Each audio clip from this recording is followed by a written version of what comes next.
Hi, this is Guna. I'm a technical trainer at Avico Technology. Avico Technology பற்றி சொல்கிறதுக்கு முன்னாடி ஒரு குட்டி ஸ்டோரியோட ஸ்டார்ட் பண்ணுறேன்.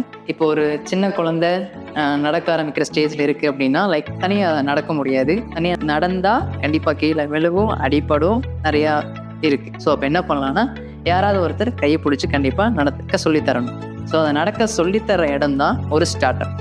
கண்டிப்பாக ஸ்டார்ட் அப் அப்படிங்கும்போது லேர்னிங் டைம் இருக்கும், அதே டைமில் ப்ரெஷர் ஜாஸ்தியாக இருக்கும். ஸோ ஒர்க் ஸ்பேஸ் சின்னதாக இருக்கும், ப்ரெஷர் ஜாஸ்தியாக இருக்கும்.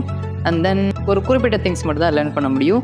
ஸோ ஒர்க்கர்ஸ்லாம் எப்படி இருப்பாங்கன்னா, அவங்களுக்கு என்ன தெரியுதோ அது அவங்களுக்கு மட்டும் தான் தெரியும், உங்களுக்கு தெரியறதுக்கு வாய்ப்பே இல்லை. ஸோ செல்ஃப் லேர்ன் தான் பண்ணுற மாதிரி இருக்கும்.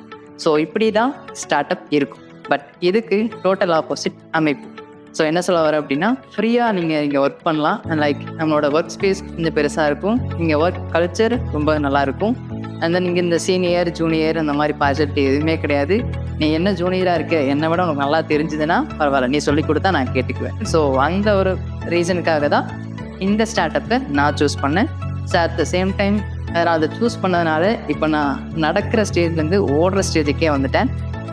நம்ம நடக்கும் போது கை பிடிச்சி ஹெல்ப் பண்ணவங்கள நம்ம என்றைக்குமே மறக்கக்கூடாது. ஸோ என்ன சொல்ல வரேன்னா, நம்ம ஜாயின் பண்ணும் போது ஸ்டார்ட் அப்பாக இருந்த கம்பெனி நம்ம க்ரோ ஆகும் போது அதுவும் க்ரோ ஆகிருக்கணும். ஸோ ஆமிப்போ மை கம்பெனி.